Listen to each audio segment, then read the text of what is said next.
Hi, this is Asa, and welcome to my audio experience.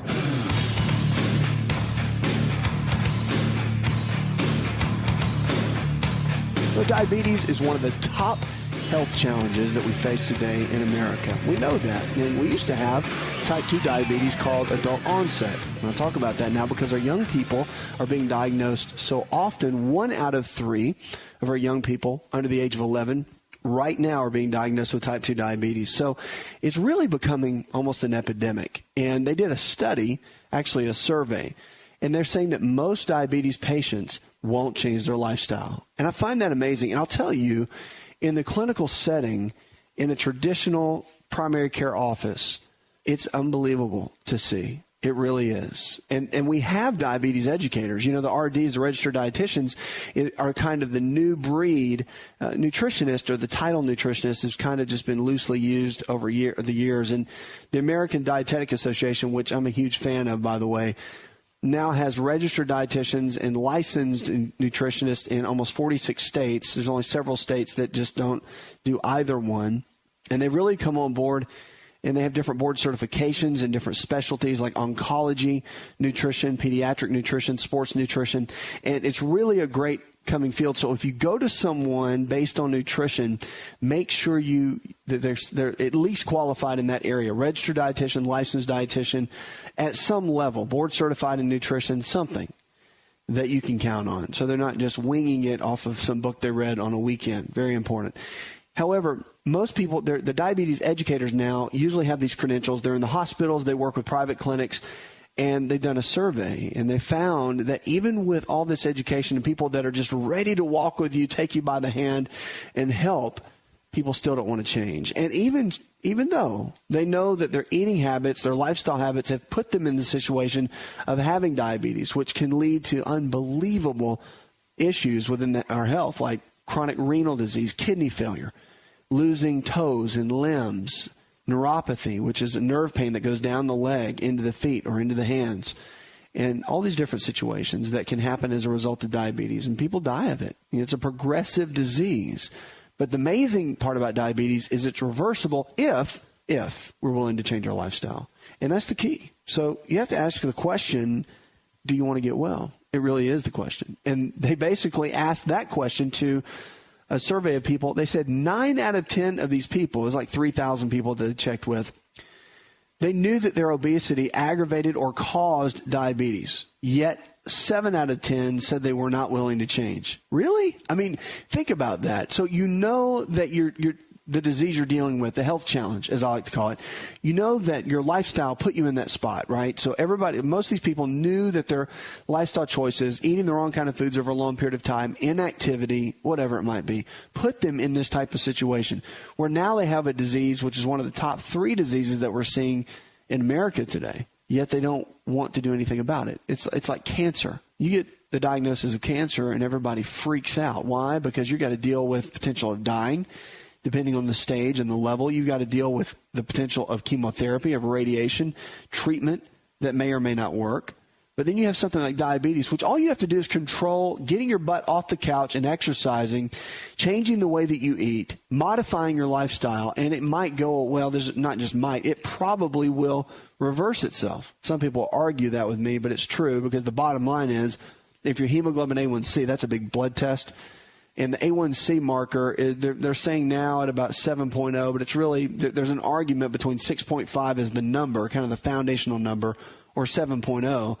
And let's say to have diabetes, let's say you're in 9.0 on that A1C blood test, okay? And let's say you modify, you lose 30 pounds, you radically change your eating habits, you start exercising, and all of a sudden your A1C goes down to 5.8. You don't have diabetes anymore, on paper. So the reality is that it can change, literally. Blood sugar levels go down around 85, and you're rocking and rolling, and then your physician works with you potentially.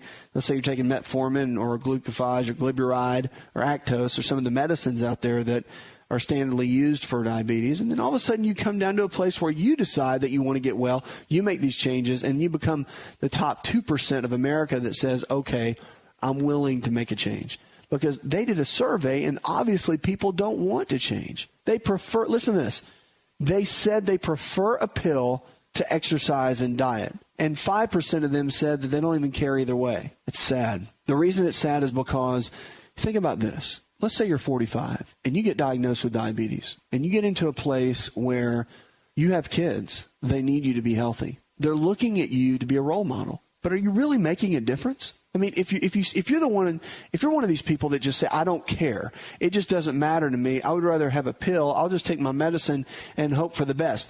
So eating donuts and junk food got you into this mess. So let me see. You're going to take a pill to manage the fact that you won't stop eating donuts and junk food, which made you into a position where you're having diabetes. That doesn't even make sense at all. That is the most selfish decision I've ever heard of in my life. And you know what's so sad about that to me?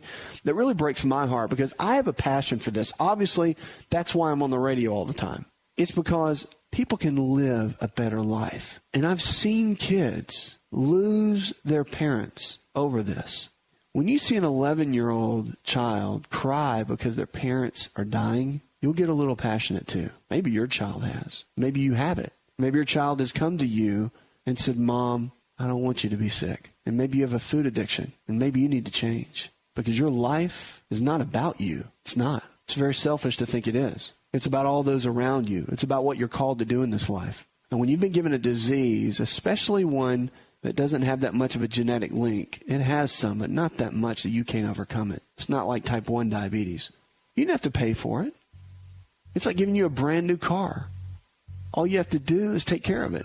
Vacuum it, clean it, wax it, park it in the shade. That's all you have to do. And the great thing about it is if your car is all tarnished and beat up, you can restore it. And it can look brand new again.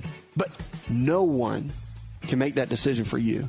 And when I read a study like this about all these people that don't care, that they just want a pill over taking responsibility, it really breaks my heart because I see so many people that could have a better life. And I'm talking to you because you can have a better life. We can live the extraordinary life in the freedom that we deserve, but we have to be willing to take responsibility. 888-283-7272. We'll be right back.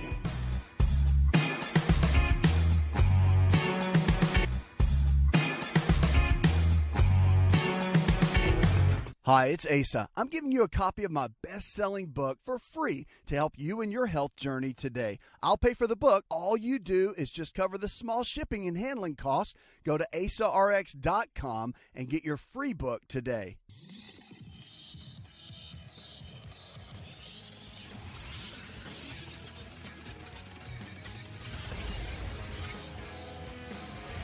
To find out more, connect with On Call Radio online at InShapeNetwork.com.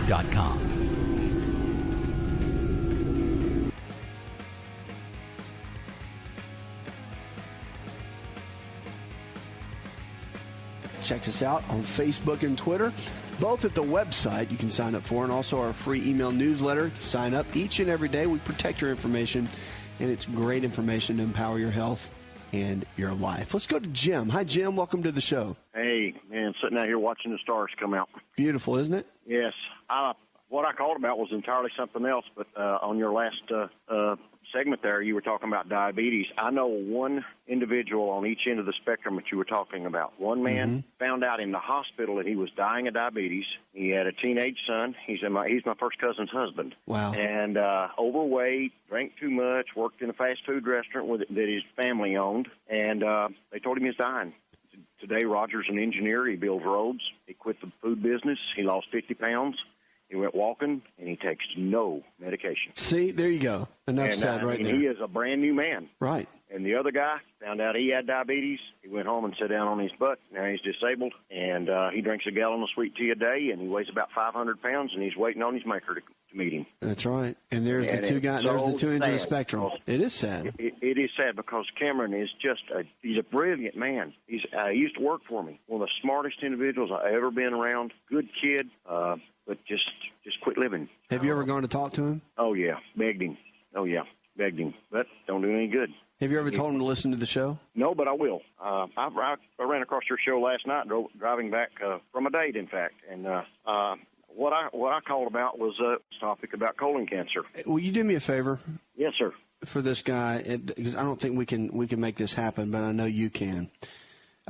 Our show goes up every day, the following day, on podcast on iTunes. If there's any way you can catch that, or Jay, I'll talk to my producer about it. Well, let's see if we can't get that last segment over to him somehow. Okay. Maybe on an iPod or whatever, MP3 player, and take it to him. I don't have any of those. I figured very technically. We'll figure something out, whether it's an email or something. We'll figure something out. Archived on your internet? Yeah, we'll get it figured out. Jay Patrick, our producer, will get it figured out. Let's go to your question. Yeah. And we'll take care of that for your friend. You had a topic of colon cancer, and I had I'm a retired military, and I go every 10 years for a colonoscopy, and they found a tag up in me back in April, about 3 or 4 inches up inside the colon and the rectum area. And they tried to take it out, but it was wrong place, too much pain, couldn't do it. It's about the size of a nickel. Okay. And but they took 4 specimens of it, and they all come back benign. But they sent me to another doctor back in May, and she said that she could take it out, wouldn't be any trouble. She said, but I quote, the pain is not going to be worth the gain. And I'm just wondering if I'm getting a good medicine here, or just waiting on some old retiree to croak off so they'll make space for the next one moving up the ladder. I see where you're going. I'm in great health. Really, I am. I take a pill and a half a day, one for cholesterol that works like a dream, and one for my prostate, so I don't have to get up in the middle of the night 14 times. And but blood pressure's good. All the triglycerides, the sugar, everything is just perfect. And but this little tag, I'm just wondering if leaving it in there is detrimental to my health. And they said they would look at it at any time I wanted them to, and I wouldn't have to undergo a colonoscopy. Is that good medicine? Yeah, I mean, it is good medicine, because what they're telling you is what they call standard of care. So the chances of it turning cancerous, if they told you, and again, they're going to know the statistics because that's their specialty, all right? Mm-hmm. So if they're telling you it's no big deal, you can leave it there, and they feel confident that it's okay because they've already biopsied it and it's completely benign, then I would probably go with that. Just because you have a growth doesn't mean it has to come out. A lot of people jump on that and they want everything off. There are times where you want it removed quickly, and there are times when docs can tell you that it's not that big of a deal. If they're telling you it's not that big of a deal, I would stay on top of it. You might want to get it looked at again, not in 2 months, but maybe in a year as a follow-up, and make sure nothing's changed. But then again, it's really going to be, and this sounds a little bit cliche, but it's going to be up to you. If you want it out, get it out. It'll hurt, but it's going to heal. I mean, that tissue in there is extremely resilient, and if they remove that, it'll heal. But the biggest thing you want to focus on now is, remember, it's not just random that showed up. I mean, there's been lifestyle choices that you've made, and eating habits, and probably environmental toxins and all those sort of things that have kind of accumulated over a period of time for that to form, over a long period of time. So, the best thing for you to do is just now that you're listening to the show and you kind of got on board with some of the ideology, is really start making better lifestyle choices. Start changing the way you eat, making better choices, getting that 40 grams of fiber a day, which is a big deal for anything digestive tract related or colon related, okay? So all those kind of things, drinking half your body weight in ounces of water, these are the kind of moves that you want to start making now, where, maybe 5 years ago it was, I'll do it every now and then. Now it needs to be your daily task. These need to be the baby steps you're making every single day. Because when you have a growth, thank goodness it's not cancer. But just know that if the things are starting to change in maybe a negative way, or could be negative way, you want to start making some extreme positive changes in your life to kind of go from where you are to where you need to be, to go to that next level in your health. Because no one can change that but you. And, can the growths go away? Yeah, they can. As much as they can show up, they can go away. So don't think it can't. Abnormal cells can be eaten up by the body. It happens every day. Matter of fact, the adage is that we get cancer every single day. It's just that our immune system will come in and attack those cancer cells and get rid of them. So your body has the capability. If they didn't say it needs to come out, I don't know that I would go in there and start hacking away at something. that they're saying is okay, I don't think they would tell you to leave it there and make you a statistic. I don't think that's the route. Are you ready to chow? It's time for Keto Chow. When it comes to eating healthy, the keto diet has become one of the nutrition leaders in optimizing health, losing unwanted weight, and reaching your health and wellness goals. No extravagant cooking, no long kitchen cleanup, and most importantly, especially for me, it's convenient. Just put quality Keto Chow powder in a bottle, add some heavy whipping cream or your favorite fat, a little water, and boom, shake it up and you're ready to chow. Keto Chow tastes amazing. So make Keto Chow easy for you and your family today with Keto Chow. Let's go chow. Visit Keto Chow online at ketochow.xyz. That's ketochow.xyz.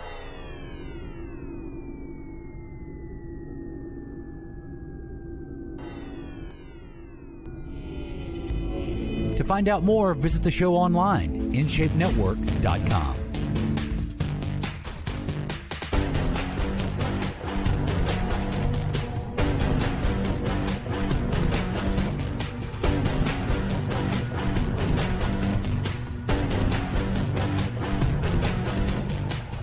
You hear about duct tape all the time. We use it for everything. You know, one thing you can use duct tape for, interesting, I actually learned this from a family physician. But there's the glue itself that's on the silver duct tape. I'm talking about the old school duct tape. On the other side, they actually put over warts, and the glue itself can actually begin to kill the virus. You know, warts typically, the theory is that it's from the HPV virus or the human papilloma virus. It's one of the theories. But putting a little piece of duct tape over the affected area and pulling it off daily does two things. It can begin to kill the virus, and the shearing of pulling the tape off will begin to kill the head of the virus and the little seeds that are down in there. And if you do that long enough, it will end up removing the wart. And it takes some time, maybe 2 weeks, they said. But I actually saw this done in practice, and it worked. I was pretty shocked by the whole thing. You never know what you can do with duct tape. Also, believe it or not, what kind of spurred me to say that was they're actually using duct tape now to fight infectious disease. I'm being serious. And so they did a hospital study in Illinois. It was actually on the border of Iowa and Illinois. It was the Trinity Medical Center. And normally when you get into an infectious disease area, you have to put on gowns and you have to put on masks and gloves and everything else. It's almost like a quarantine type deal. And when you go into these places, that's the way hospitals are. Well, they were looking for ways to actually save money and save materials.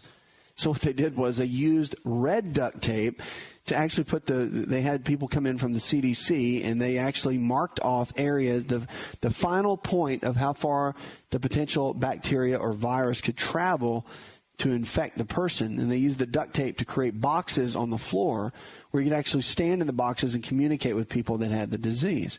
Interesting. What are they going to do next with duct tape? It's incredible. All right, in Gainesville, Florida, we've got an email.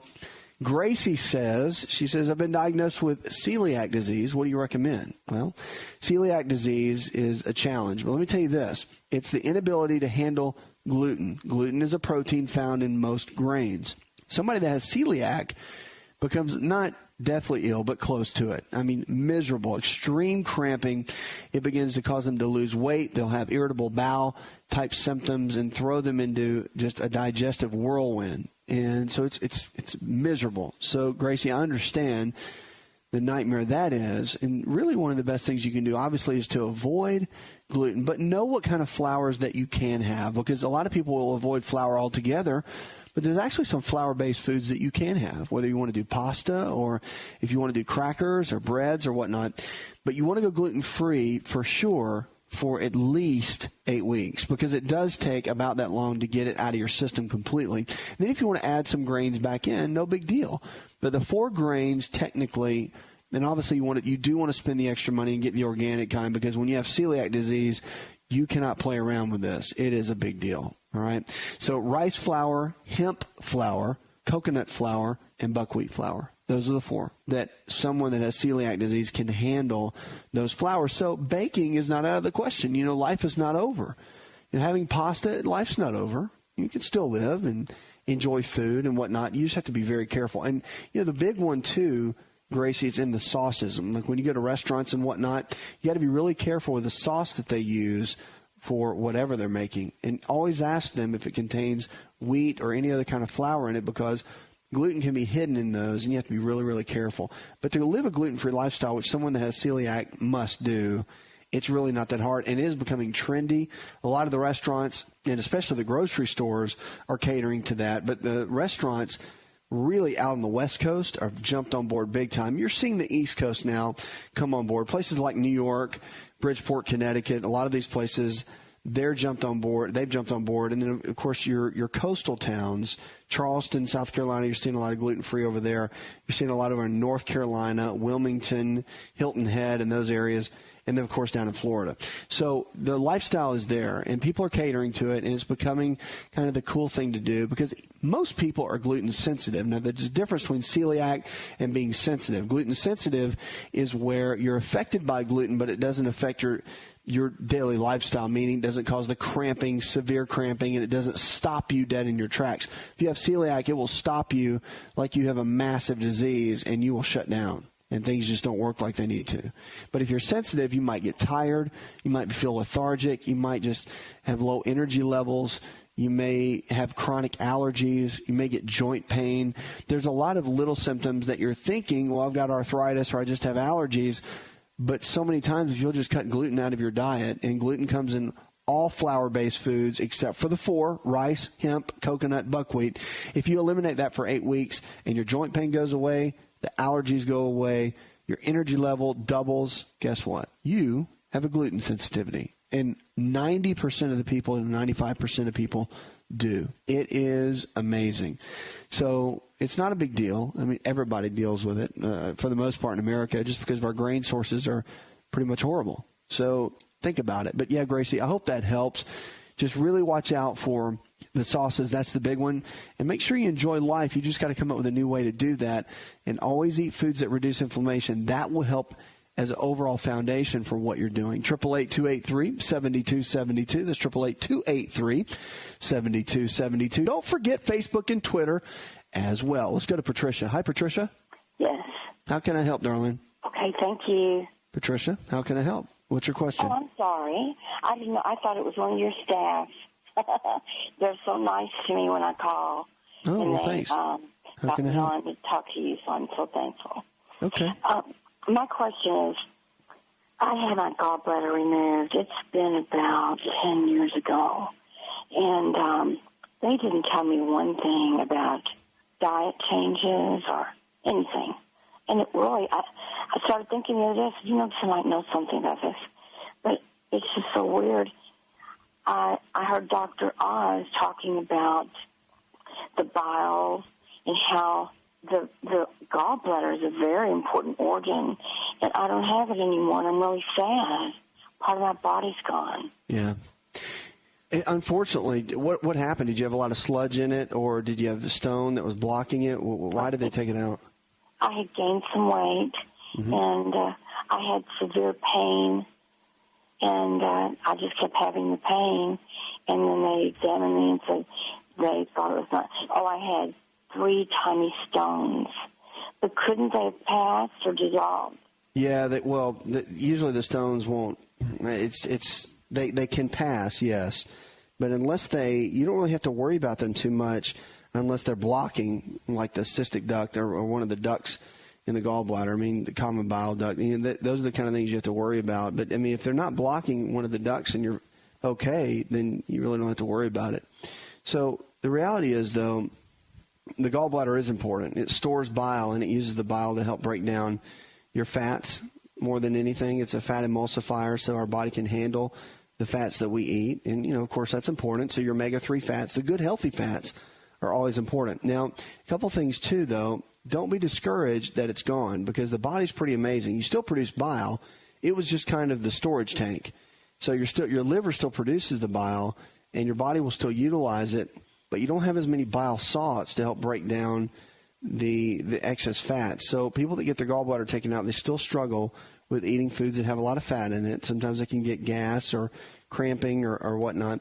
Unfortunately, though, there's a real strong connection point with the gallbladder and our brain chemistry. And they've done some research within Chinese medicine, which has been out even longer than our system, but they found within the Chinese medical system, like acupuncture and whatnot, there's a strong meridian connection, which are these energy points that connects acetylcholine, which is one of the brain chemicals. As a matter of fact, it is the number one brain chemical that our brain uses from one neuron to the other.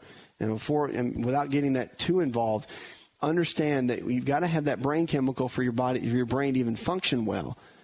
So when we go through stress, those brain chemicals go down.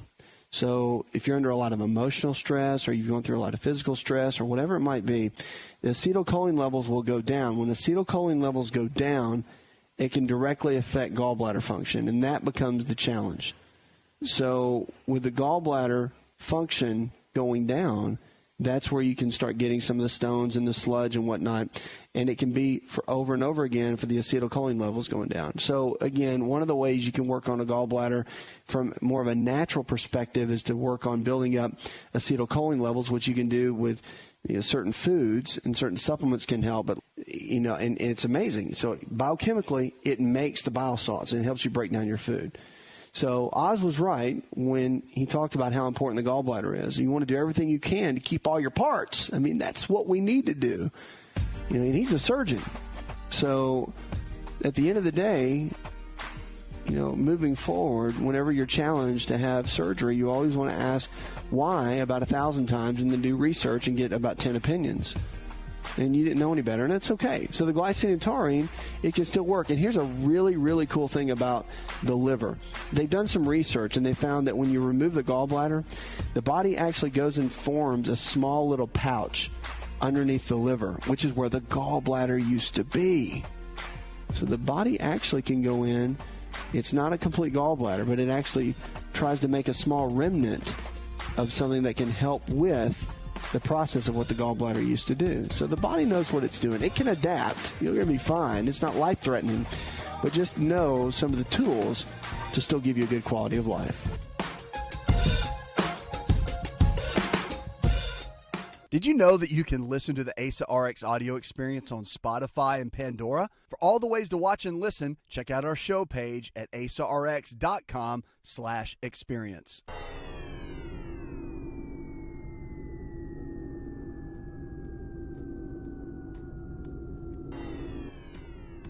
Connect with On Call Radio and watch On Call TV at InShapeNetwork.com.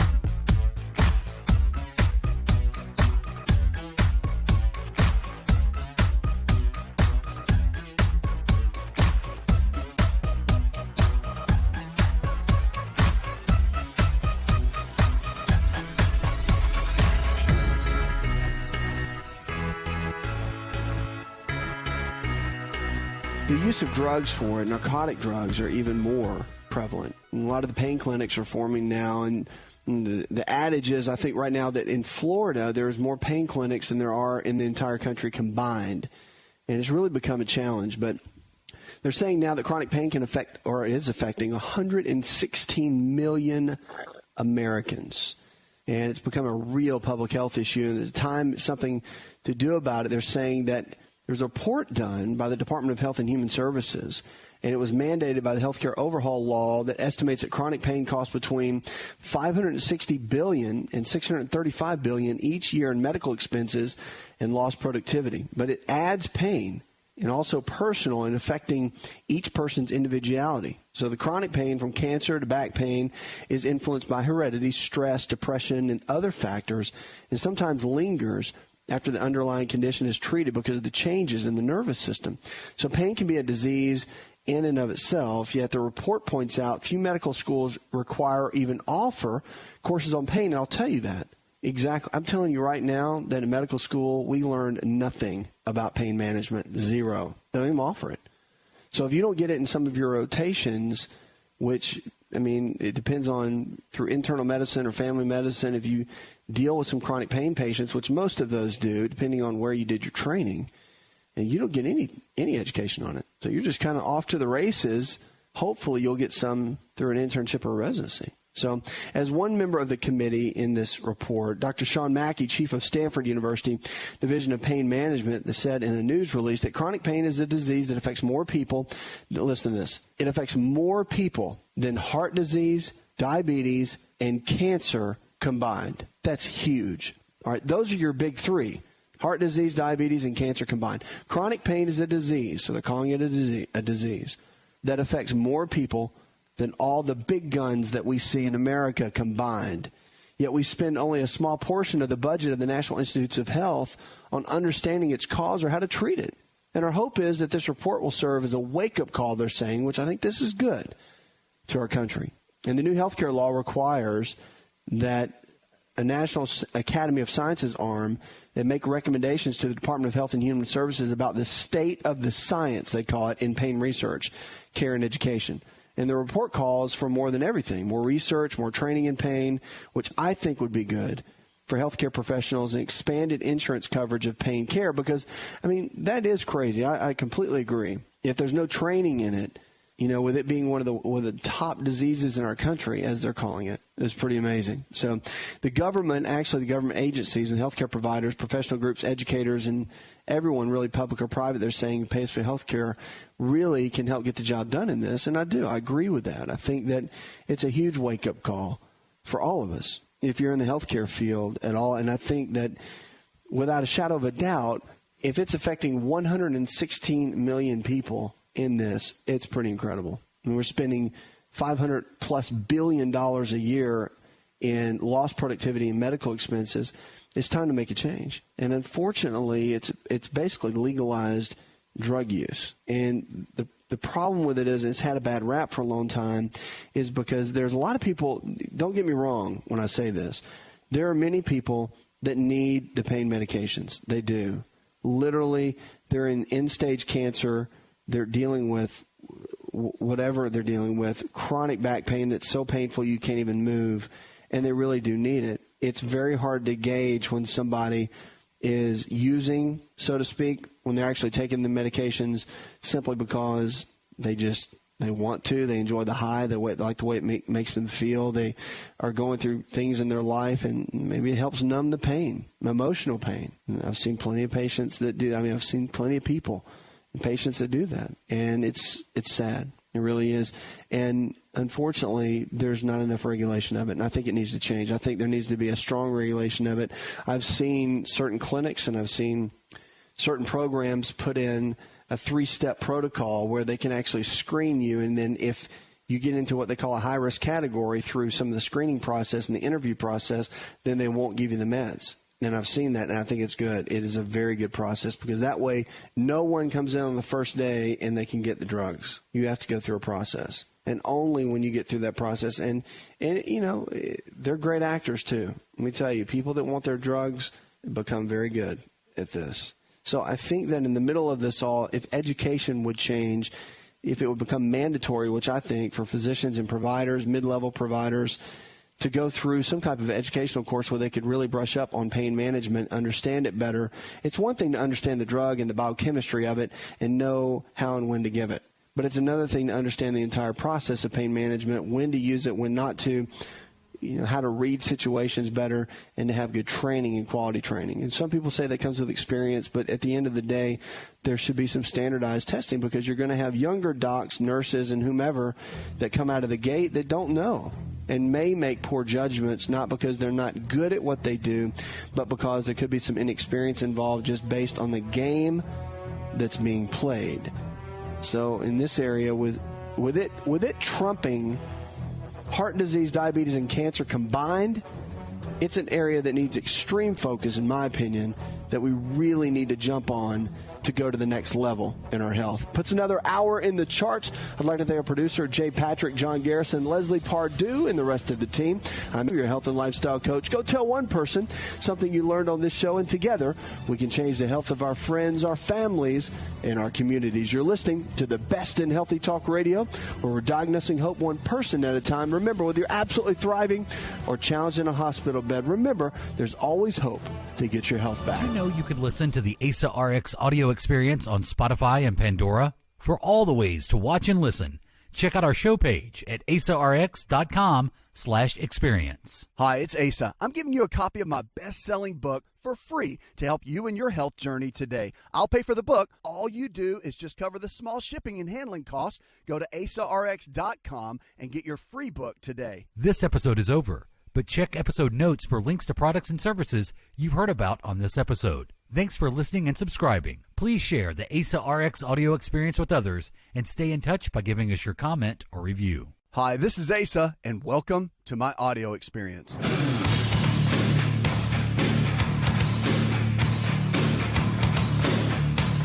Let's go to Evelyn. Hi, Evelyn. Welcome to the show. How can I help? Oh, I am in my early 80s, and in the last 6 months I've been noticing that my hair is getting thinner and thinner. It is. You're still a spring chicken, Evelyn. No. I got a lot of life left to live.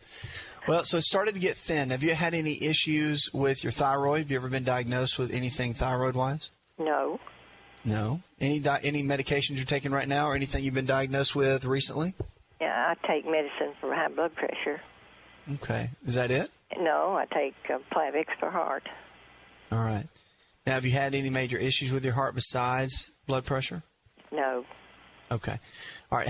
Let's talk about then. If that's the only medication that you're taking, let's turn around and let's look at what you eat every single day. So a lot of times when your hair starts getting thin, of course, there is some age involved in that. However, it shouldn't start really thinning out unless you have either a deficiency, a nutritional deficiency, which is probably what you have, or a thyroid condition, or blood sugar condition. Those are the three main reasons the hair begins to change. How about genes?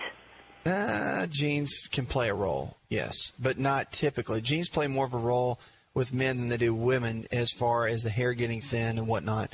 So, and they don't play that big of a role anyway. They're only about 15 to 20% of the overall equation. So let's talk about deficiencies. Now, a couple things that you can do to help thicken your hair up. Zinc is really important. It's very, very good for hair. Also selenium, both of those. So I encourage you to do both of those. In the ionic form of both are better. It's a liquid ionic form. It's better than the pill form, and it's easier on the body. The body absorbs it and utilizes it a lot better. The other thing are the omega-3 fatty acids. So you want to do a tablespoon twice a day, one in the morning, one in the evening, of cod liver oil. Big fan of cod liver oil. That's what I would encourage you to do. The other, too, is when you're dealing with hair issues, you want to make sure that you use organic products to actually wash the hair with. A lot of the regular shampoos and conditioners, chemicals that we put on our hair, a lot of times strips it and can kill the hair follicle themselves because of all the chemicals. There's a lot of great organic products. They don't cost much more than your standard products do that you would get at a hair salon or a grocery store or whatever. And they're really, really good. You want to make sure they're organic, and you want to make sure they've been tested for hormones. Whatever touches your skin, 70 to 75% absorbs into the skin and goes right into your bloodstream and into your tissues. So if you're taking in chemicals, things in your hair products, shampoos, it's going into your skin, getting into your body, and affecting the chemistry of the body. So, for example, if you're using any kind of shampoo that has estrogen in it or excess progesterones, and they won't say it on the label, so don't forget about reading the label and ingredients. It's saying estrogen or progesterone. Now, you'll see a lot of weird names that are the toxic chemicals, but that's why personal care products are such a big deal. And if you start losing hair, you want to watch that. You also want to watch the water that you shower in. So you want to get a shower filter head, at least with a basic carbon filter that will clean out most of the chlorine that gets in that gets through the shower head to your body. Because remember, even what you shower in goes into your bloodstream. And chlorine, fluorine, and some of the other toxins that are in water can be really hard on your overall system and can lead to hair loss. So those are several things. I would get a blood test done by your doctor. You're probably getting those done about once a year, possibly. But I would get a full panel done. And when they do, have them check your blood sugar levels and also your thyroid levels to see where they are and make sure everything is up to par and up to speed with where it needs to be. Thanks for the call, Evelyn. Questions about your health, 888-283-7272. That's 888-283-7272. If you need a new prescription for your life and you're sick and tired of being sick and tired, let's go to Carol. Hi, Carol. Welcome to the show. How can I help? Hello? Yes, ma'am. My name, I just heard about you today from a dear friend. I can't believe that I'm actually calling you and getting on. Well, welcome to the show. My problem is I've been diagnosed with peripheral neuropathy. I've had it for about 3 years. I do not have diabetes. My blood sugar, A1, was 5.8. I am overweight. I've had total knee replacement, after which time I had problems with my legs. I do have restless leg syndrome as well. But my main problem was I decided not to continue using statins.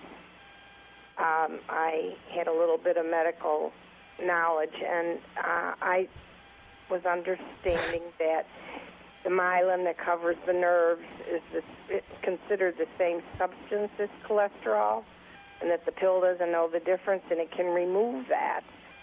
And I don't know if that is part of the problem. And if it is, I've abstained from the statins for 6 months. I've dropped my cholesterol down to 212, and my LDL was 75. And I just wondered if you think, being off the statins, can I repair the myelin maybe that's been removed, if that is the problem? All right, I'll tell you this. One of the big side effects of statin drugs is it can eat away at the myelin. You are correct. Mm-hmm. Okay. And one of the number one side effects of taking a statin drug long term is peripheral neuropathy. It's in the literature. So, yes. The question is yes and yes. Can it be reversed? That's a tough call. I will tell you this. Let me give you some hope. The hope is that you can eat every single day a substance that creates and produces the myelin in the body. There's a milk sugar in goat's milk yogurt. It's called galactose. Now, galactose is the milk sugar in all dairy. However, in goat's milk, it's a lot more tolerable to the body. It's anti-allergenic. It's non-allergenic. And it's really good for the body. The proteins that are in there, the probiotics that are in goat's milk yogurt, very good for the body. But the galactose milk sugar is what produces myelin. So can it regenerate myelin? Yeah. Will it go recoat itself around the areas where it pulled it off? Don't know. But the worst but should you be using them long term or forever? Hopefully, the goal would be not to do that. But for the short term, they're very good. So here's some ways to get your cholesterol where it needs to be. 212 is not bad at all. Just remember 190 to 220 is a good range, a healthy range to keep your hormone levels functioning well. But what I would encourage you to do is nicotinic acid is a version of niacin, and it doesn't flush in the body. And it works very well at keeping your HDLs good and your bad cholesterol down, the LDLs. And also N-acetylcysteine. Those work good together. 2 organic eggs eaten every day helps lower cholesterol as well and maintain that. You want to take CoQ10 to repair any damage the statin did to your heart because it pulls away CoQ10 from the body. That will be really beneficial. And I would encourage you to increase on not only the galactose milk sugar, but vitamin B6 is the deficiency that statin drugs create. Remember, B6. You want to take heavy amounts of B6, and that will help with that peripheral neuropathy.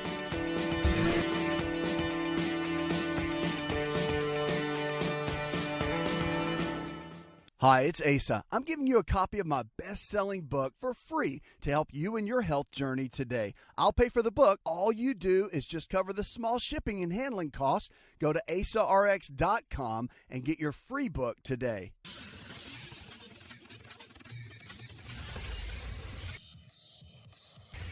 To find out more, connect with On Call Radio online at InShapeNetwork.com.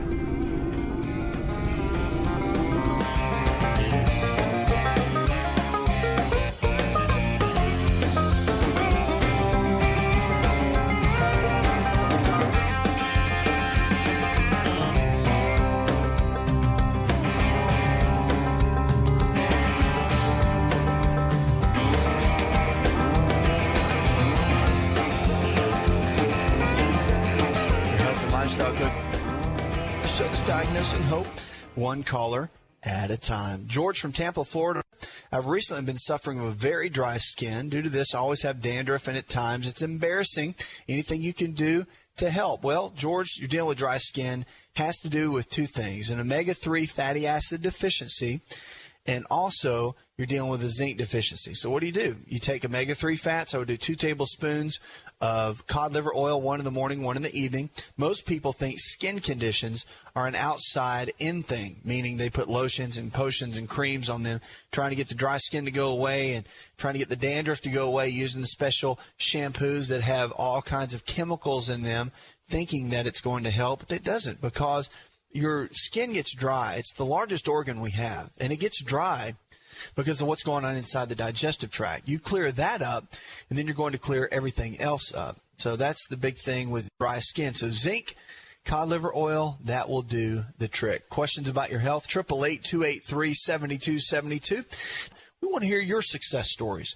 We've got a new link on where you can click on it, and we want to celebrate your success with you. So if you've lost 5 pounds or overcome diabetes or your blood sugars come down 2 points, it doesn't matter how small you think it is. We think it's a big deal, and we want to celebrate it with you. If you go down and fill it out, if you want it to be part of the show, we will do that. If you want us to use it for our new television show and our TV tapings that are coming up, we'll be glad to do that as well. And we give away a Foundational 4 supplement package. We give that away every week to a success story that we select to utilize for one of those deals. So want to encourage you to sign up for your success story. I don't care how big it is, great or small. It's a big deal to us, and we want to celebrate that with you. Let's go to John. John, welcome to the show, my friend. How can I help?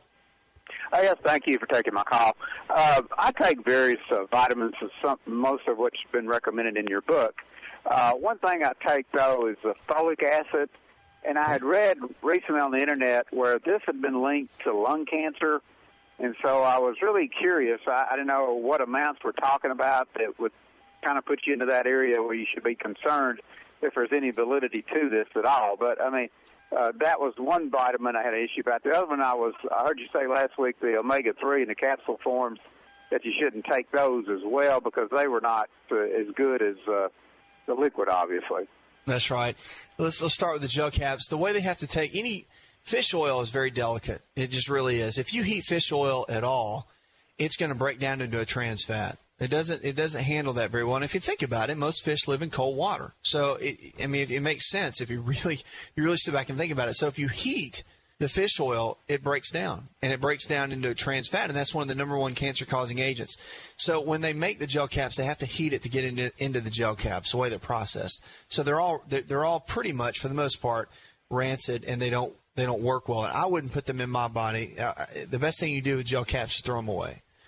And the other thing is, it would take 15 gel caps to equal 1 tablespoon of cod liver oil. For me, myself, taking a tablespoon every day is very easy. So you want to do the oil, and I would do at least a tablespoon a day. It's very good. It gives you vitamin A, vitamin D, and your omega-3s.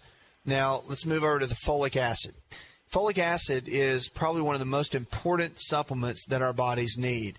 Now, linked to cancer is, I have never seen a study. Now, not to say there's not studies out there, and not to say that there's not things, but I can tell you I understand physiology very well, and I understand how the body works very well. And I can tell you that there's a component called methyl tetrahydrofolate. It is one of the most important mechanisms. It's called the B12 folic acid mechanism or cycle. And methyl tetrahydrofolate turns into methylene tetrahydrofolate because of folic acid. Now, when that happens, it protects the cells in the body. It protects energy. It protects the body and helps it function better and prevents cell breakdown in many ways. And folic acid plays a huge role in that cycle. So the biochemistry is really important to understand. So from that stance, as far as it causing lung cancer, I would be the proponent to tell you that it could help work and keep your body from getting lung cancer, outside of any genetic factors. So it just, okay. So it's the opposite from what I've seen. And there's so many other benefits of folic acid, and we do get it in green vegetables and that sort of thing. If you're asking me, should you take it? There's nothing wrong with taking it. And I'm also a big fan, John, of doing blood work to see exactly what you do need, because you don't just need to take vitamins to take them because it sounds good or an article said that this is really good or because I told somebody to take it.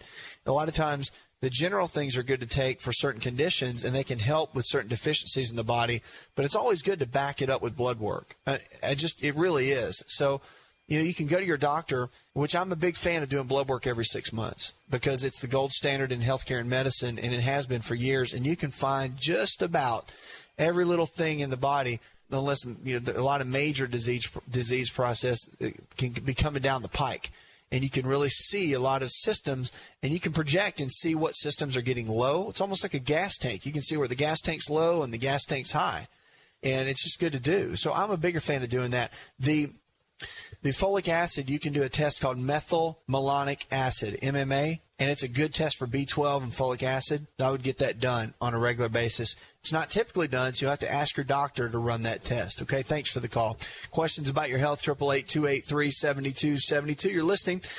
Susan from Los Angeles, California, she writes, I'm helping raise my child right now after my mother's death, and with all the stress that's gone on in her life, I tend to spoil them with food. How can I get them eating healthier? Well, pretty simple. Just get them eating healthier. Lay out a good plan for them and don't take any excuses. If they don't want to eat, then tough. You're the one that's in charge when you're dealing with children and their diet. Now, in my book, Empowering Your Health, I've got a lot of different food choices in the anti-inflammatory diet that they would enjoy.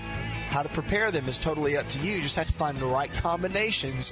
But let me tell you, when kids get hungry, they're going to eat. And you're either going to have fried chicken laid out and French fries and a little Happy Meal of some kind, fast food meal, or you're going to have good quality food for them. And they will always eat what you lay out for them. It's very important that you stay in control of that.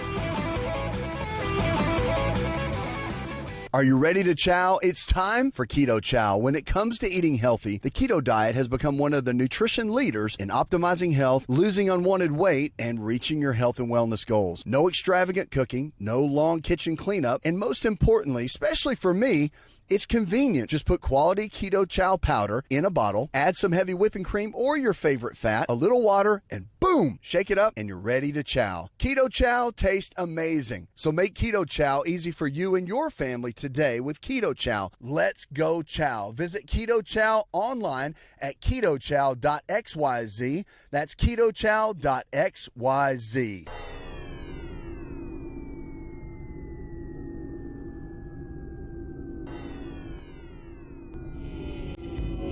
To find out more, visit the show online, InShapeNetwork.com.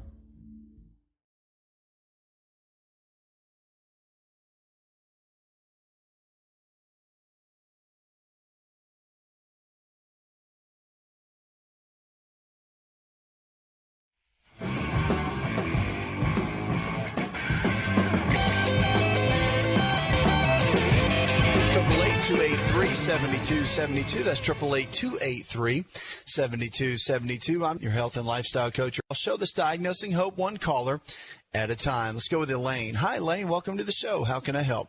I've been having some problems with, like if I hold something like the other night I was just had some vegetables, some celery and stuff, and my thumb started shaking and having like a little tremor type thing, and I wondered what that would be. Say that again now. You started getting a tremor in your thumb? Yeah. It would just shake. While you're trying to just hold a piece of celery or. And what is your age, Elaine? I'm 64. 64. Have you ever had anything like that happen? I've had it happen a few times recently, but it's something new. I've never had this problem before. Okay, all right. Have you been having any mood swings lately? And what I mean by that is kind of highs and lows. Maybe a little bit. Sometimes I seem like I'm really tired, and then the next thing I'm energetic. Yeah. All right. Dopamine levels are probably low. Have you seen a doctor at all? Have you seen your primary care recently? Not to tell them primary this? Care. I seen my endocrinologist, but I hadn't having any problems with it, so I didn't talk to him about it. I'm going to give you a couple things to do, and I think it'd be wise to go talk with him. The reason is you're dealing with dopamine levels, and that's a brain chemical. It's called a neurotransmitter. And dopamine's pretty simple to balance out, but it's also easy to get imbalanced. And when it gets imbalanced, you can have slight little tremors that can mimic Parkinson's type symptoms, although it's not Parkinson's typically. So let me give you some things that can help balance this out. There's some foods that you can eat: meat, fish, eggs, cheese, and the dark chocolate, the 80% dark chocolate. Those all raise dopamine levels naturally. You want to stay away from caffeine, so no coffee. And you probably want to stay off the green tea that has caffeine as well. A couple of supplements that help: blueberry extract, or you can eat regular blueberries, either one. But L-tyrosine, an amino acid, vitamin B6, and also N-acetylcysteine. All of those will help raise dopamine levels. And again, it could be a mineral deficiency too. And that's why you want to do your magnesium and potassium, get those levels up just a little bit and see if you notice much of a change. But getting real tired and then having a ton of energy, that swinging back and forth, that's classic dopamine. And so by getting those levels back up, you should notice a difference. You should feel steady and have a good overall mood throughout the day. If you notice that coming back up just by adding in some of the supplementation and some of the foods, then that's probably what it was, especially if the little tremor goes away. But I would run by and see your endo and maybe have some blood work done. Always a good idea. Thanks for the call. Questions about your health, 888-283-7272. Let's go to Andrea. Hi, Andrea. Welcome to the show. Hello. Hi there. How you doing? I'm living well. How can I help? Okay. I was calling because I just recently had got over a slight nervous breakdown. Mm-hmm. And my muscles tend to jerk still. And sometimes my head will shake. And my stomach. So you just got over what I can do about it. You just got over a real tough time, went through a real stressful episode? Yeah. Okay. Have you seen a doctor? Yeah, I see my primary doctor, but she gave me some Metamucil. Yeah. And that actually is not helping the jerking and the trembling.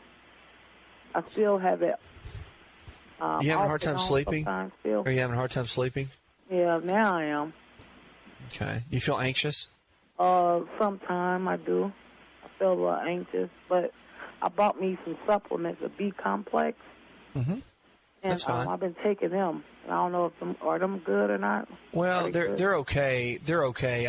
You want to be real targeted in certain conditions with B vitamins, and for for what you're dealing with, the jerking and the nervousness, vitamin B6 is the best way to go. And there's a version of that, and it's called pyridoxal 5-phosphate, or P5P.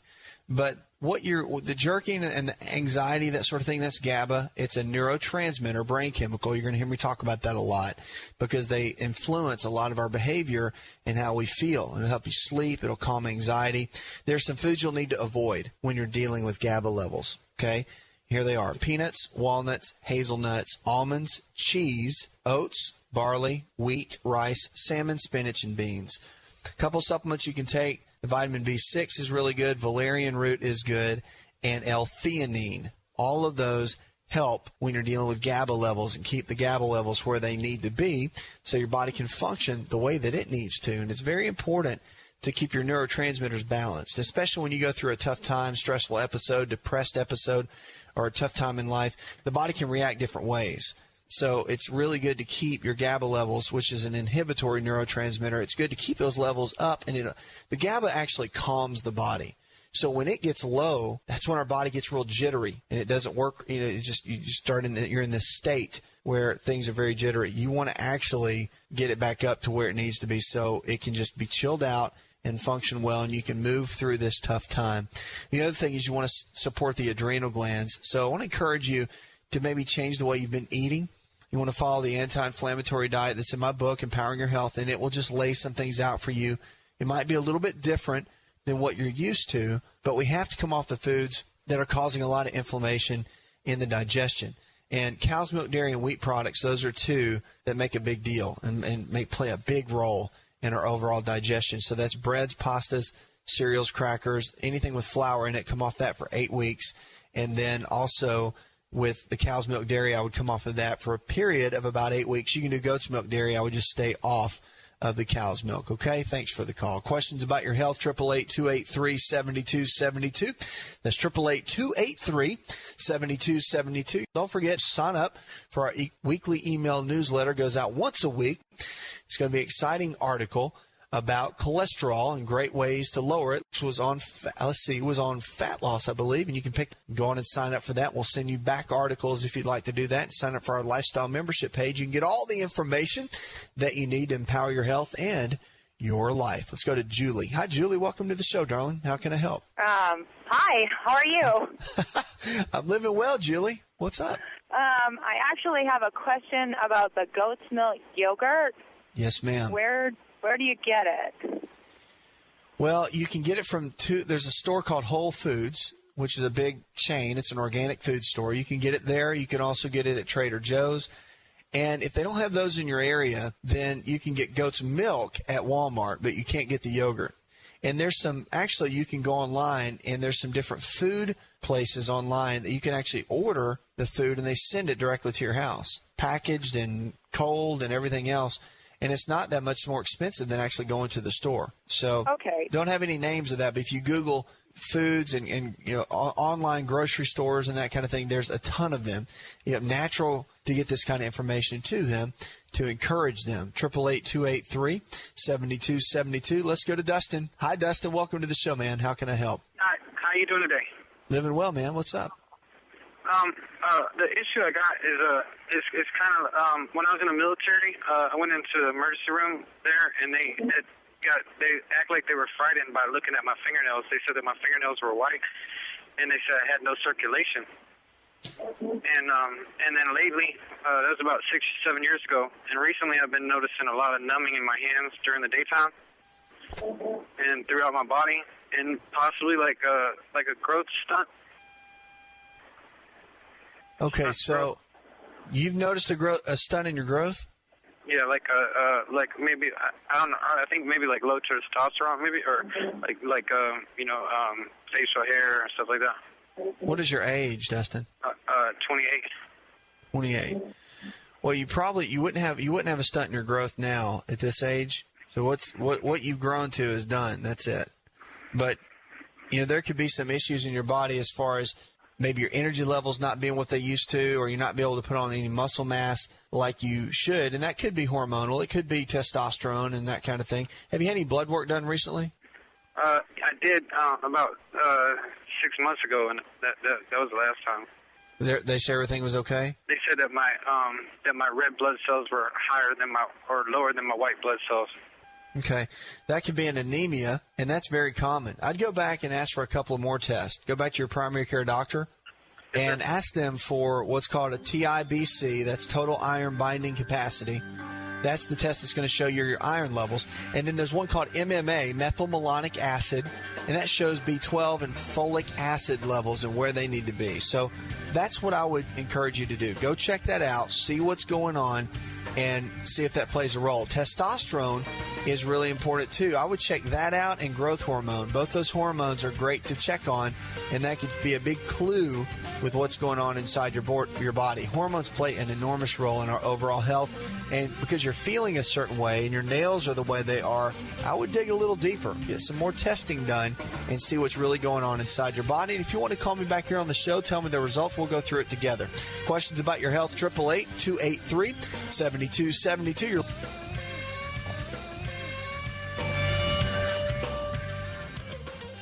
Did you know that you can listen to the AsaRx audio experience on Spotify and Pandora? For all the ways to watch and listen, check out our show page at asarx.com/experience.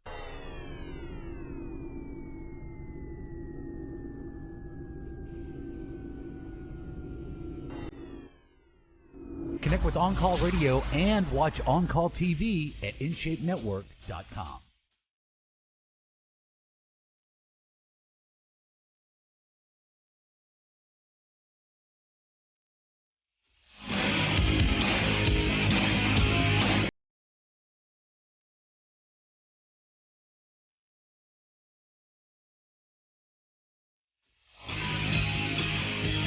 (888-283-7272). That's 888-283-7272. Let's show this Diagnosing Hope, one caller at a time. New study came out and says that for lower blood pressure, lower carb diet may be best. It says a low carbohydrate diet helps people shed many pounds, as we know recently, but it also is helping such as orlistat, but they're finding that the low plan, they say in this article, might help lower blood pressures. Researchers report in the study published January 25th in the Archives of Internal Medicine, they found that both diets help participants lose almost 10% of their body weight. But weight loss was similar but substantial in both groups that were studied, but blood pressure improved more in the low-carb dieters. Dr. William Yancey, Associate Professor of Medicine at Duke University Medical Center, staff physician at the same university. He said there are options out there, but pick a diet you think that would be easier for you to stick to, but work with your physician to help you target the right intervention for you, he advised.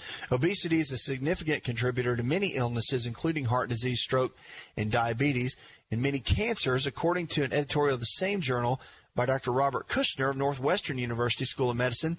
More than one-third of Americans are obese right now, and the incidence of obesity has gone up 140% over the past decade. So they're finding, and that's staggering just by that percentage alone, but they're finding now that our diet makes a huge role. Again, notice in that article what they're talking about is that stroke, diabetes, cancer, they all go back to what we put inside of our body every single day. Well, that's good news because we can change that. Those are things we can change. Change the way you eat, change the way you live. And the low-carb diet, it's not so much about low-carb by cutting things out. It's really important about getting balance. If you stick to fruits and vegetables for your carbohydrate sources, even at eating 30% of your overall diet in carbohydrates, you're still going to be considered low-carb. You want to do 33, 33, and 33, proteins, fats, and carbohydrates, but your carbs need to come from from low glycemic carbs, fruits, and vegetables. If you do that, it's going to keep you balanced out, and it's going to produce the results that study talks about with low blood pressure. So it is possible to get your health back, and that study is great reinforcement that our diet and food really is our best medicine. Let's go to David. Hi, David. Welcome to the show. How can I help? How you doing? Living well, David. What's up? I had a question. I've been diagnosed with Asperger's syndrome about a year ago, and I was wondering if there's any dietary changes that could help that. Should I define what that is? Or No. I know what Asperger's is. I totally get it. Now, you were just recently diagnosed with it? No, sir. It was about a year and a half ago. Oh, about a year and a half ago. What are some of your toughest challenges right now, David? Mainly, I can deal with it to some extent, to most extent, but it's like when I get into different situations and it's not clear-cut what I should do next. Sometimes I have trouble deciding what to do next. Or sometimes I act awkwardly in social situations. Yeah, I know. Not sure of myself as to make social contacts, for instance. What is your doctor's? Have they put you on any medications? No, sir. They have not. No, sir. Or you didn't want to take anything? They didn't suggest any. They didn't suggest any.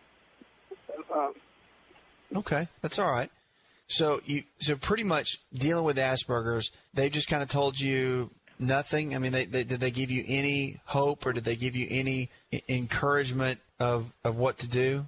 They gave me some relaxation exercises. They kind of told me.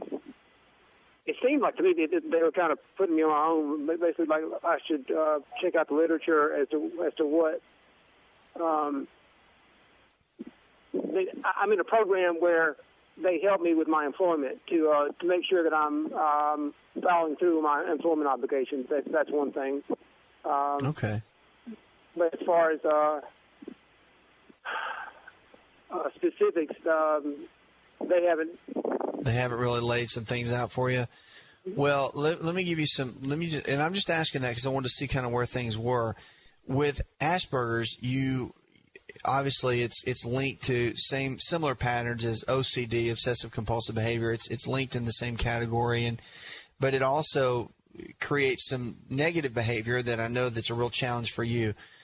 Serotonin levels, which is a brain chemical, is very helpful when you're dealing with Asperger's and keeping it balanced. And sometimes they use antidepressants for that, but it's better from what I've seen, I mean, if that's what I want to say, first you want to listen to your doctors and do what they're telling you. I'm going to give you some things that can be helpful.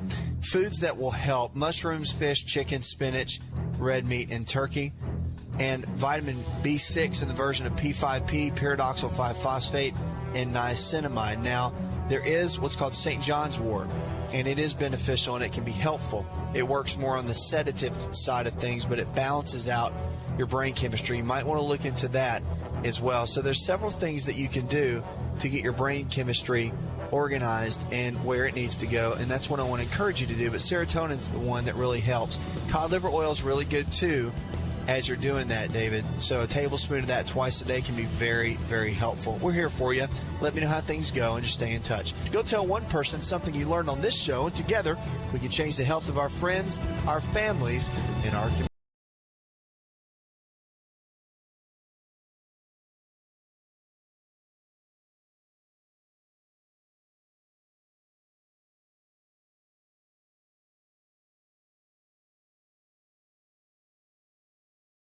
Listen to the AsaRx audio experience on Spotify and Pandora. For all the ways to watch and listen, check out our show page at asarx.com/experience. Hi, it's Asa. I'm giving you a copy of my best-selling book for free to help you in your health journey today. I'll pay for the book. All you do is just cover the small shipping and handling costs. Go to asarx.com and get your free book today. This episode is over, but check episode notes for links to products and services you've heard about on this episode. Thanks for listening and subscribing. Please share the AsaRx audio experience with others and stay in touch by giving us your comment or review. Hi, this is Asa, and welcome to my audio experience. If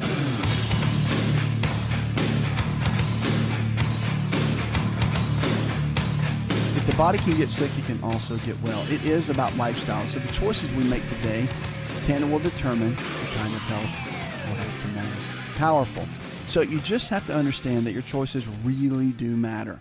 And it doesn't matter if you're wanting to lose weight, if you're wanting to beat heart disease, you don't want to get sick like you saw your parents get sick, you want to get lean, get some abs, or you just want to get healthy and fit and be more mobile. Whatever it is, okay, depression, anxiety, fibromyalgia, the list goes on and on. The principles, though, are the same. And hitting the goals that we need to hit in order to make that happen is the absolute key. And we want to help you do that. That's what this show is about. We want to help you, encourage you, and get you to the next level with your health and with your life. We're going to be talking about some anti-aging tips coming up in the show. You don't want to miss that. And we're going to jump in and get some of those in just a moment. First, I want to go to the phones and talk to Diane. Hi, Diane. Hi. Calling because I have a couple of ailments and I'm overweight. I have been having blood clots since I've been on blood thinners, warfarin, since then. And also I have lost some weight. I've lost 15 pounds, and I need to lose my belly fat. I have cut out a lot of sugary things. I have cut out coffee. I've cut out. I drink a little. Maybe coffee maybe once or twice, but I pretty much have cut it out. Okay, that's great.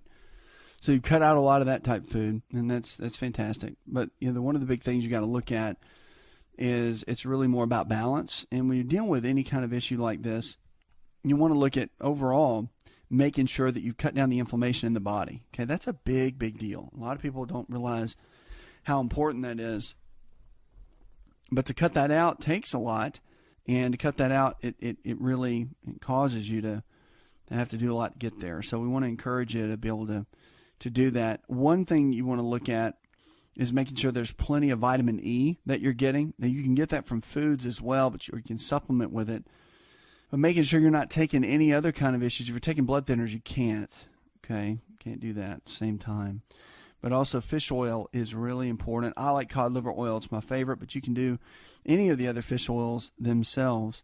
Just make sure that they're obviously you want to run everything by your doctor, but typically that's really, really good for being supportive. And then your digestive system is going to be a major, major impact. So again, with digestion, you want to think, okay, it is about the food you're eating that's important, but it's also about the overall nutrition that you're getting. And so you want to be able to digest, absorb, and utilize the nutrients that you're taking in and have a good routine in order to do that. So that has to be a big piece of it as well. You want to make sure you're getting enough so your body's getting what it needs. And that's just a matter of consistency. So I really like garlic. I think garlic is important. I think that's a real important piece. And then also you want to look at levels of B12 and make sure you're getting enough of those. There's a lot of great ways to get plenty of B12 that can help and kind of give you the things that you need there. So I would look at a couple pieces to really get the all the things that you do need to be able to thrive. You want to include that. And I'll tell you that getting blood tests done to look for nutritional deficiencies is one of the best ways to do that, because it takes all the guesswork out of it. Because we can say that certain things are better based on this research or that research. But again, at the end of the day, your body is the one that is going to have the numbers of what we actually need to give it to really be able to do well. And that's really what you want to focus in on. That's the key in the game, no doubt. 888-283-7272. That's 888-283-7272. Lines are open. Questions about your health, you can give us a call or go to the website. And if you're looking for a lifestyle provider, someone in your area that believes the same way we do, all this nutrition and lifestyle-based care we talk about, just go to the website. Easy to find everything you need there to be able to get you to the next level. Because at the end of the day, you want to learn. You want to know how to take care of your health, what kind of foods to eat, which ones not to eat. You want to understand what foods can benefit you the greatest, which ones don't. So all that kind of information, it really does matter. And you got to know what your body needs to do well and what it needs to thrive, and so you don't get stuck. Because the last thing I want you to do is get stuck where you are. You want to really be able to kind of step up and do well. So we want to encourage you and help you do that, no matter what. So let's talk about some foods that are really, really good for your skin. Our skin health matters, and it really, again, anti-aging is such a big key. Everybody wants to get the Botox, the collagen injections, and get the skin looking younger. And I saw someone the other day, it was amazing. And I'm not knocking it. Do whatever you want to do. But, I mean, when they would smile, they couldn't even smile. There was so much stuff in their cheeks and their lips and all that going on. It was just, I was just, wow. I mean, it was just too much. And it kind of made me think, what if you were taking care of this from the inside out? And if we knew, because if we knew better, we'd do better. But a lot of times we don't know better. So if you don't know better, you can't do better. And on this show, we want to help you do that. So we want to help you get there. We want to help you thrive. We want to help you do better and get to where you need to go so you can really begin to crush it. And on this show, we want to help you do that. You can. You can do great. And don't let anyone tell you that you can't, because you really can do well and thrive. But you have to understand that no one else is going to take responsibility. You have to do it. You've got to step up and be the one. Okay, now we're going to talk about the anti-aging tips in just a minute. I want to get in, talk about what it takes to have healthy skin. So many times we put on the lotions and the potions and the creams. Skin is the largest organ that we have. And so what we do on the inside is going to determine many times what shows up on the outside. So we want to make sure we're giving our skin everything that it needs based on the nutrition that we're giving it on the inside to be able to get it to thrive and to do well. That's what we want more than anything else in giving the body what it needs. So our health is our greatest wealth. And if we give the body the right pieces, then we can really get it to do well. But only you and only me get that responsibility for our own health and our own lives. So we have to step up and do that. All right, we're going to get in and talk about that in just a minute. We're going to get in and talk about anti-aging, skin health, what it takes to get the glow, cut down on the wrinkles, and get that skin looking and feeling the way that you want it to. We're going to jump on all that in just a moment when we come back. Don't go anywhere. You're listening to On Call Radio.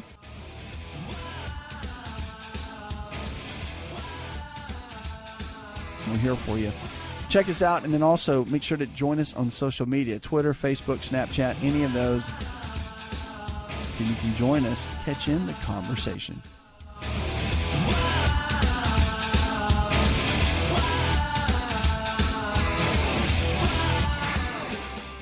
Hi, it's Asa. I'm giving you a copy of my best-selling book for free to help you in your health journey today. I'll pay for the book. All you do is just cover the small shipping and handling costs. Go to AsaRx.com and get your free book today.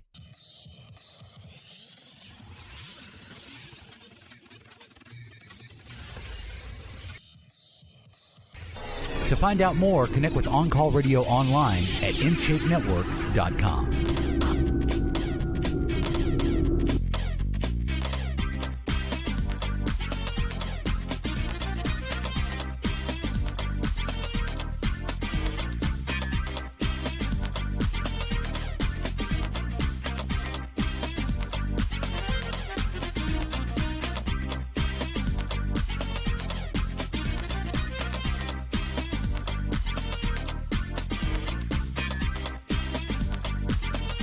Back to the show. Check us out on the web. We're here for you each and every day to take you from where you are in your current state of health to where you need to be. Why? Because we want to help you. We want to see you live better. I want to see you live better. To go to that next place where you can really, really do well. Because at the end of the day, we want to see you thrive. End of the day, we want to see you crush it. You can. You don't have to be stuck where you are. You really can do well, and that's what we want to help you do. All right, we're talking about anti-aging right now. If you need help with one of our lifestyle providers, these are healthcare providers in your area that believe the same way we do, all the nutrition and lifestyle-based care we talk about, just go to the website. Team members can always, or call the number, that 888-283-7272 number. Our team members will always be standing by to help you and find someone in your area that needs the help, because a lot of us do, right? Best foods for your skin. Let's jump in and talk about it. There are some foods. Remember, health comes from the inside out. Our skin health comes from the inside out as well. And so we want to make sure we're putting the right kind of foods on the inside to produce the kind of health that we want on the outside. So we've got to give the body everything that it needs. So let's jump in and talk about that. So number one at the top of the list are tomatoes. And although tomatoes, keep in mind, are the number one produced GMO food, right? So the genetically modified organisms, you want to do everything you can to stay away from those. In my opinion, there's some research coming out that GMOs are not that great. And so, again, there's debate back and forth.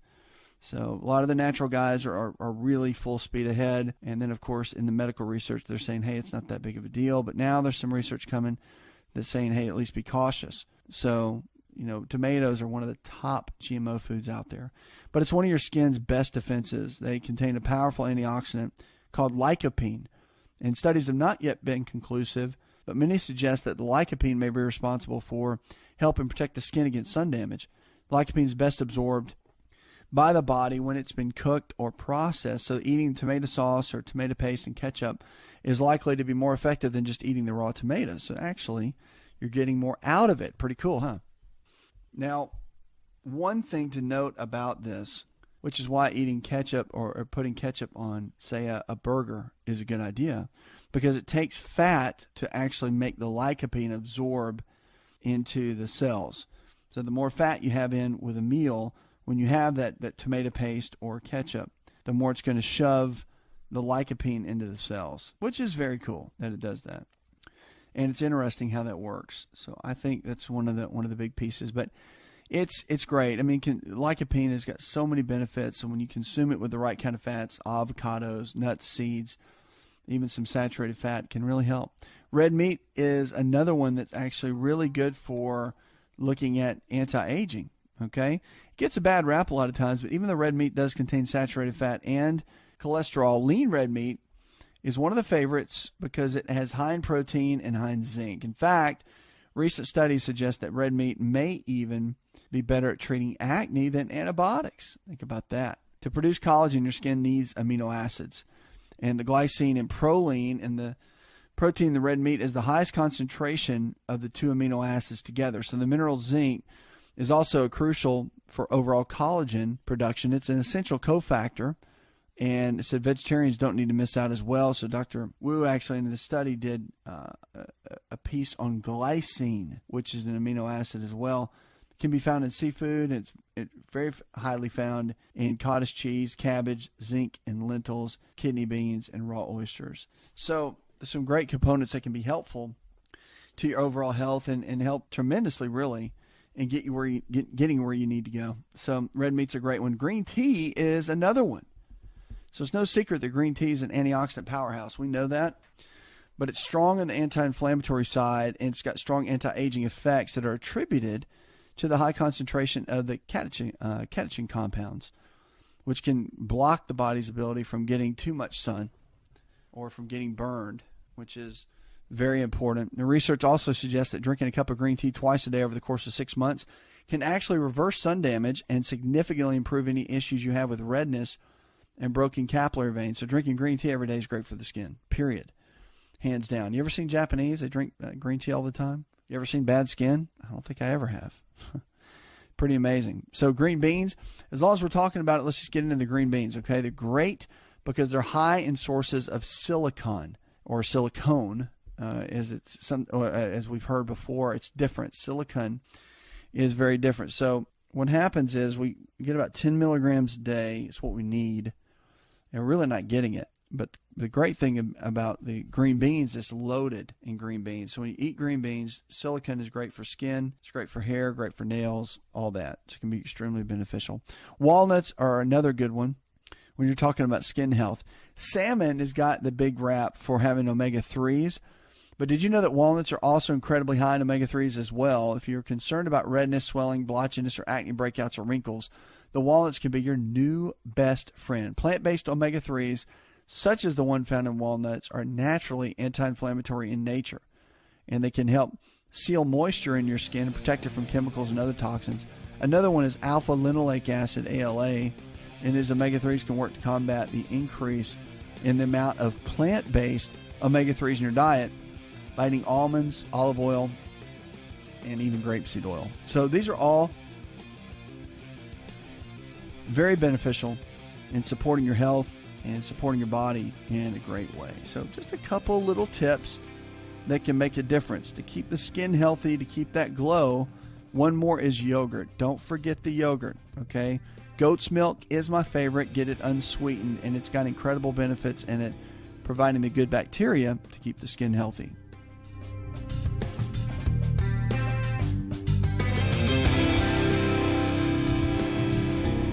Are you ready to chow? It's time for Keto Chow. When it comes to eating healthy, the keto diet has become one of the nutrition leaders in optimizing health, losing unwanted weight, and reaching your health and wellness goals. No extravagant cooking, no long kitchen cleanup, and most importantly, especially for me, it's convenient. Just put quality Keto Chow powder in a bottle, add some heavy whipping cream or your favorite fat, a little water, and boom, shake it up and you're ready to chow. Keto Chow tastes amazing. So make Keto Chow easy for you and your family today with Keto Chow. Let's go chow. Visit Keto Chow online at ketochow.xyz. That's ketochow.xyz.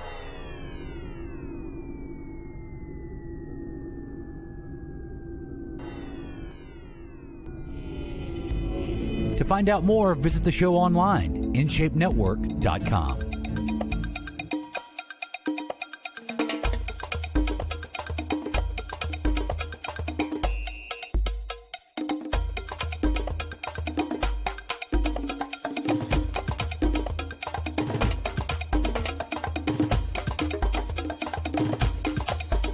Welcome back to the show. Check us out on the web. Remember, we're here for you each and every day. If the body can get sick, it can also get well. It's about lifestyle. So the choices we make today can and will determine the kind of health you're going to have tomorrow. Your choices matter. Did you know that? They matter. Every day they matter. If you go exercise or you don't, they matter. If you eat healthy or you don't, they matter. If you put the right kind of foods in or you don't, it matters. Okay? So when somebody gets a major health issue, and it doesn't matter what it is, diabetes, heart disease, fibromyalgia, whatever it might be.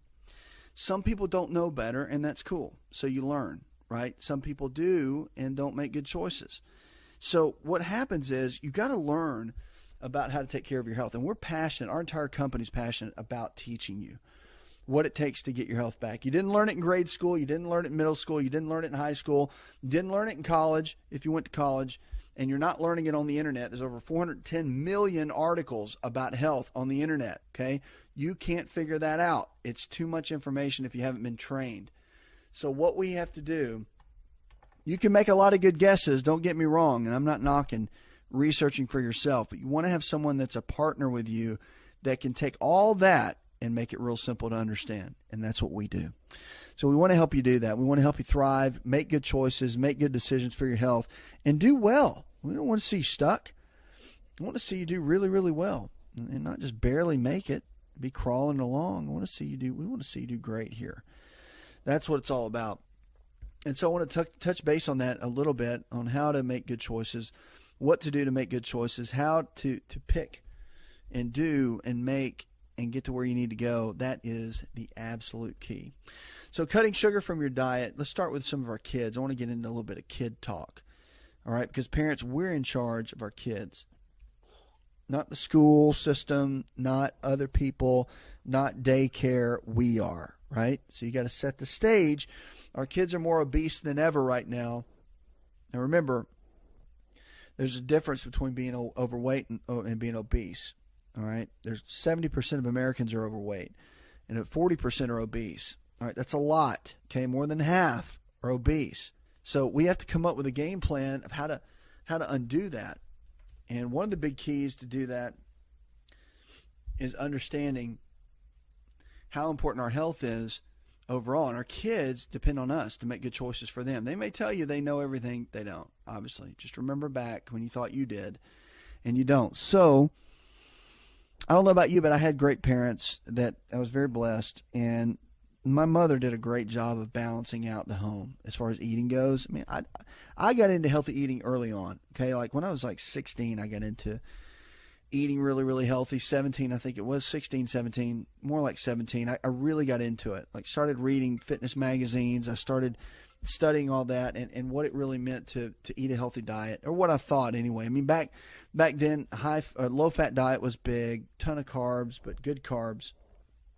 I mean, it was definitely going down the right track, but I was really into it. And I just remember that no matter what I did, I could make really good choices, and it would impact my health. I would get stronger. When I would work out in the gym, I'd get leaner. I could see my abs, right? And so just basic, I was like, okay, I think this is healthy, right? I think, you learn as you go. But I knew I was passionate about it and really into it.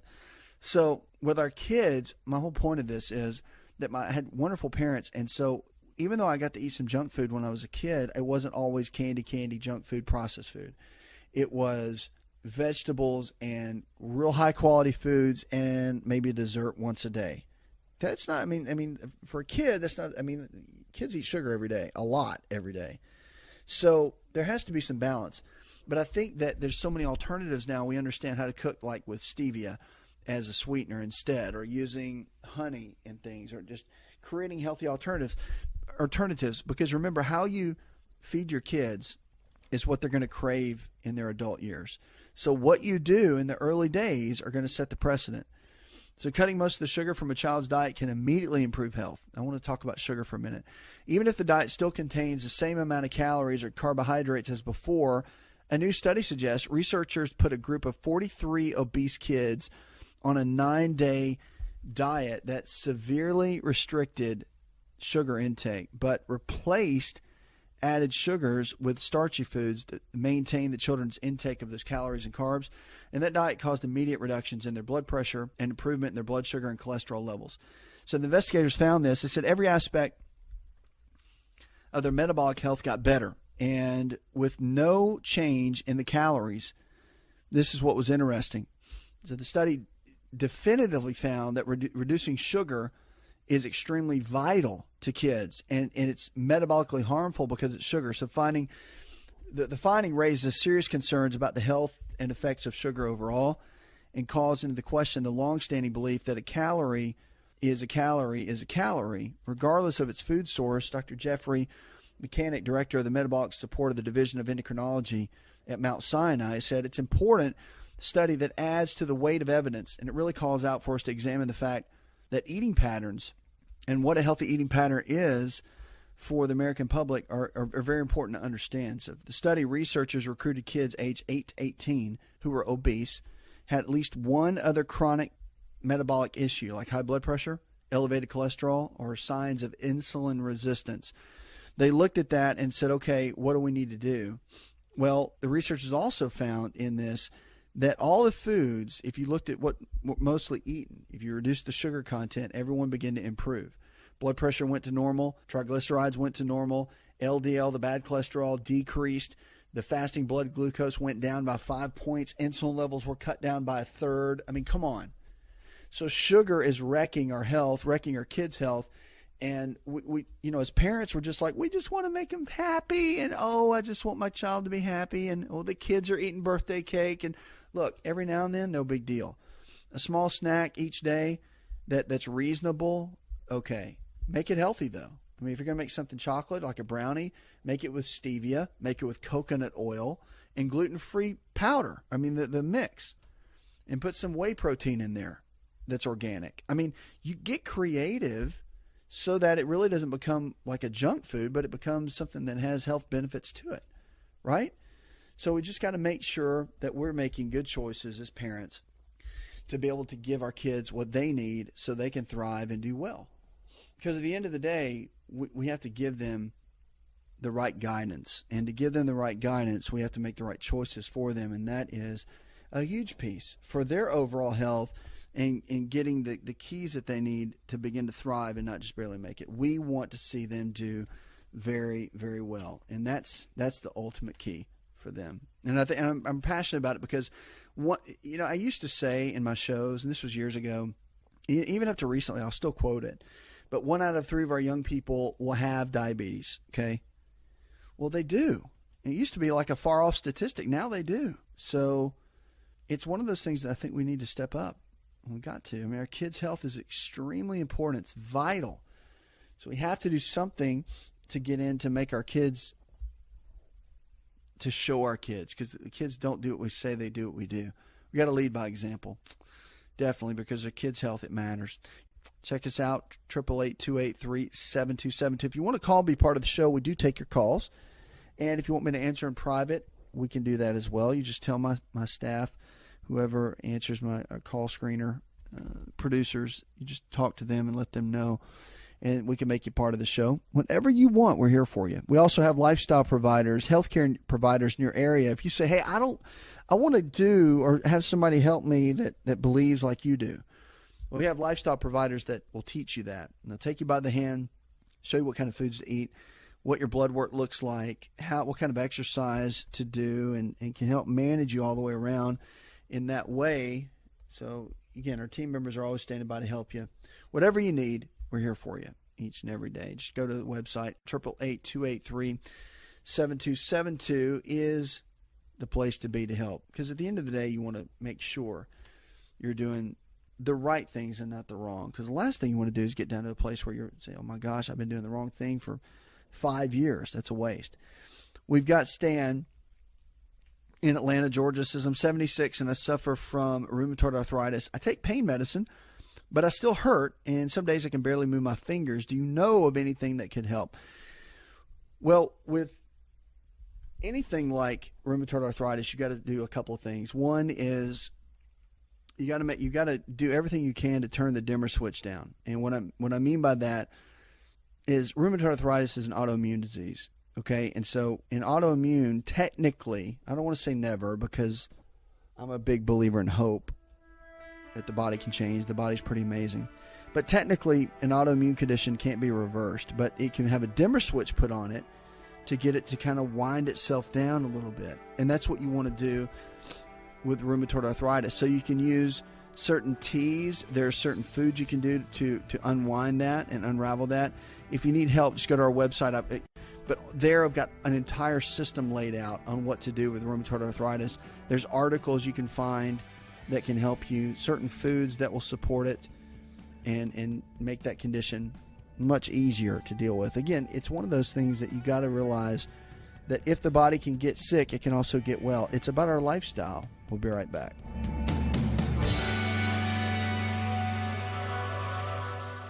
Did you know that you can listen to the AsaRx audio experience on Spotify and Pandora? For all the ways to watch and listen, check out our show page at asarx.com/experience.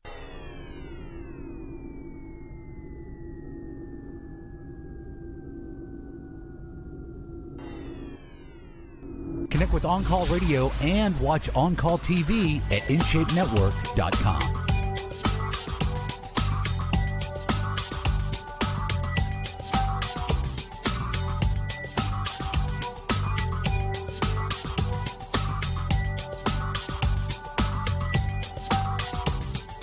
Lines are open with questions about your health. Give us a call or go to the website. We're here for you each and every day. If you're looking for a lifestyle provider, someone in your area that believes the same way we do, all this nutrition and lifestyle-based care we talk about, just go to the website. We can help you. And if you need me to answer in private, of course, we can do that as well. Happy to. So much going on with our company. Our television shows every single day. We want to get you to listen to that, catch that, watch that. It's all a great piece to be able to help you go to the next level with your health and your life. Let's get over to Wanda on the phones. Hi, Wanda. My husband has gone to the doctor. He's retaining fluid. The doctor says he needs fluid drained off his abdomen. He needs a liver biopsy. He is an alcoholic, and I just don't know what to expect. Well, here's the thing, okay? He's already got, I know you're worried about him. I can hear that, okay? And I understand. When somebody has an addiction and they're stuck in a behavior, whatever that is, okay? If they're stuck in that, then he's got to get to a place where he can overcome it, okay? And he has to want this. So even though we're dealing with fluid that can be dangerous somewhat to the body, he has to want, because the liver itself is not going to get better unless he stops. You understand that, right? So it's one of those deals where it'll continue to decline unless he's willing to step it up. So he has to really jump in and make a difference in that realm.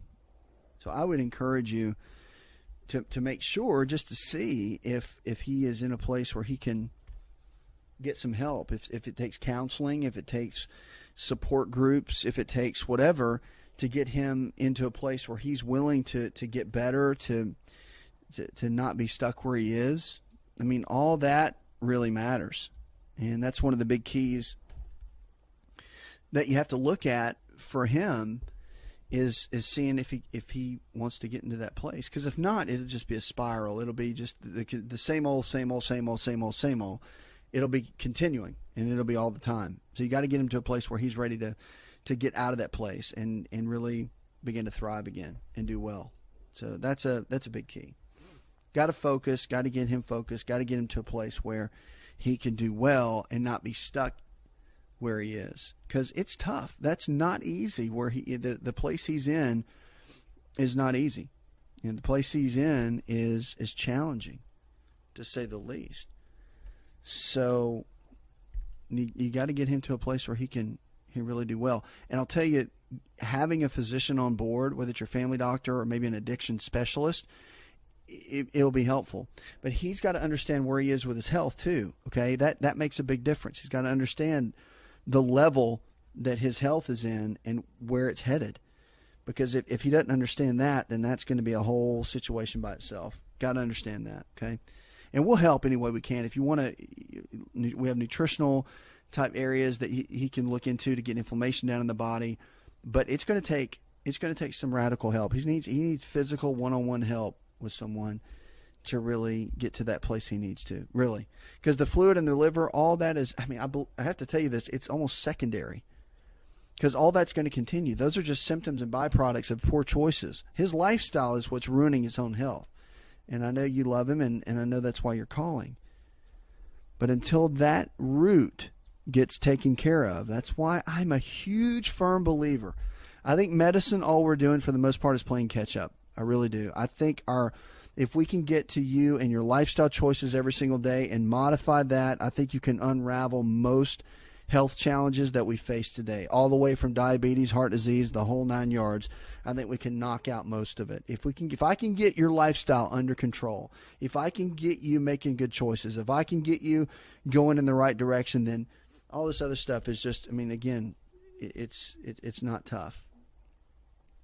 Medicine manages, and it manages in an amazing way. I'm telling you, it's some of the best I've ever seen. Our school systems training systems are absolutely amazing. But I think we need to spend more time getting to people on the front end to modify their choices every day. That is the absolute key. 888-283-7272. That's 888-283-7272. Let's go to Jana. Hi, Jana. Yes, hi. A very dear person to me was diagnosed with HER2-positive breast cancer, stage 3. And I was wondering what you would suggest for that. All right, it's a tough one, okay? But the biggest thing is diet. Diet's going to play a big role in lifestyle choices. So exercise, I would say, hands down, is going to be a big piece of this. And really 6 days a week is something that you want to start with. 15 minutes a day minimum. Start out, well, I'll say 12. 12 minutes a day minimum, 6 days a week is going to be your starting point. And it needs to be at a moderate intensity level. I always say if you're late for a flight or late for a meeting and you're walking, that's the pace you want to be at. It can't be a lollygag and it can't be walking your dog, okay? Either one of those. Get out, get moving, get your body moving, get used to moving every single day. Your body was designed to move. And then eating habits, all right? Getting fats up, healthy fats, up to about 30% of your overall diet calories, knowing what the calories need to be. And then there's all kinds of different buildup for the nutrition, but you need to get blood work done to find out what the nutritional deficiencies are to lay the groundwork to know what the body needs and what it doesn't. Then you can build a great game plan for overall success and get the body where it needs to go. All right. Puts another hour in the charts. I want to thank our producer, Jay Patrick, engineer John Garrison, and the rest of the team. Go tell one person something you learned on the show. Together, we can transform the health of our friends, our families, and our communities. You're listening to the show that helps you get well, stay well, and live well. Did you know you can listen to the AsaRx audio experience on Spotify and Pandora? For all the ways to watch and listen, check out our show page at asarx.com/experience. Hi, it's Asa. I'm giving you a copy of my best-selling book for free to help you in your health journey today. I'll pay for the book. All you do is just cover the small shipping and handling costs. Go to asarx.com and get your free book today. This episode is over, but check episode notes for links to products and services you've heard about on this episode. Thanks for listening and subscribing. Please share the AsaRx audio experience with others and stay in touch by giving us your comment or review.